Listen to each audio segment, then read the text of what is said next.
Today we are talking about divorce, and many of you are aware that 50% or more of our society has gotten a divorce, and this divorce has impacted not only the people getting the divorce, but also all of the other people involved, the children, the grandparents, and everyone involved. Today, I want to tell you that divorces can become an amicable and easily handled situation if people will put their ego in their pocket, sit down, talk, and truly get to the real nut of what this divorce is about. It may not be about anything in particular. I know a lady who divorced her husband because she couldn't stand to listen to him chew his strawberry seeds. Isn't that a little bit sick? But that's the only thing she could think of about him that would let her get a divorce, because she could hear him chewing his strawberry seeds. Actually, many of us never thought about a strawberry seed, so that had to have taken some doing to make that happen. A lot of times divorces are because the people got married for the wrong reasons, and most of the time that is the problem. Instead of getting married for the right reason, they get married by the way somebody looks. They get married by the way how much money somebody has. They get married because they want to be a part of some group of people, instead of getting married because there is a balance, a harmonious, happy relationship to be had. They get married for many, many, many reasons that have nothing to do with the marriage. It's always said that marriages are made in heaven, but when marriages are made in heaven, they seem to last. I had an aunt and uncle that were married 76 years before he passed away, and my other aunts and uncles, 56 years before one of them passed, 70 years. I have a sister who's been married over 50 years, almost 60 now, and those marriages have worked because they worked at being married. Now, when we talk about divorce, you can work the same way at getting a divorce and make it an amicable, comfortable, and happy situation. There is a couple who recently divorced in another state, clients of mine. They sat down, they wrote out a list of what they wanted to talk about. They actually sat down by themselves at the supper table and had a great discussion about what was wrong here and what was wrong there. They ended up getting a divorce. He got the business and she got the house and the care of the house for as long as she lived.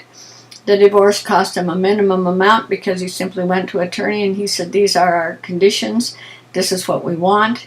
There is nothing to discuss. We don't need to go to court. We just want a divorce."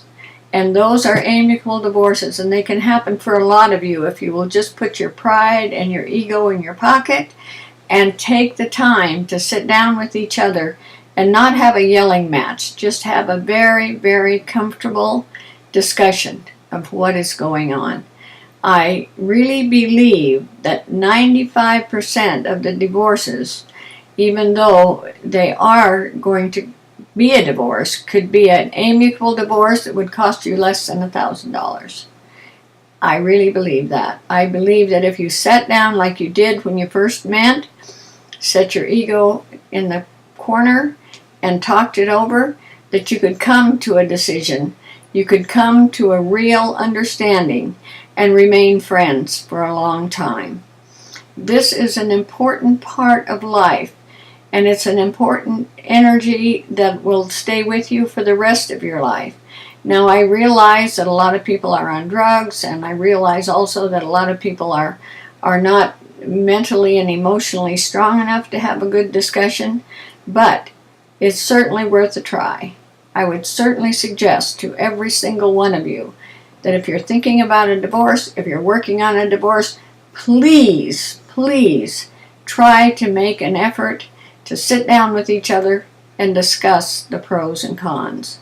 I know people that have fought in divorce courts for years to get nowhere. And they end up in the divorce court, and in the end, neither one of them have won. Neither one of them are happy, and they're both sick.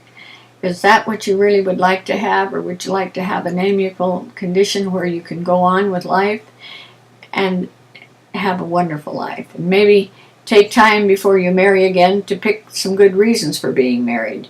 Some good reasons for being married are first learning to like each other, having the same likes and dislikes, and enjoy the same quality of life and the same things in your life.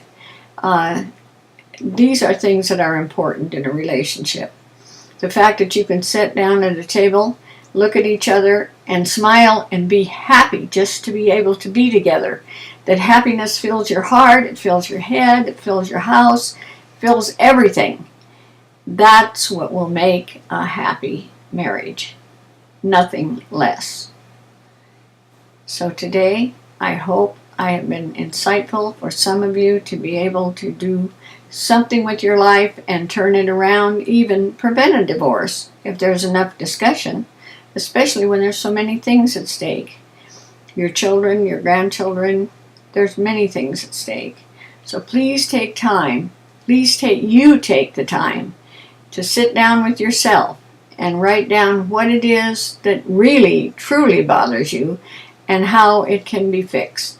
Some of these things may be fixed without any divorce whatsoever.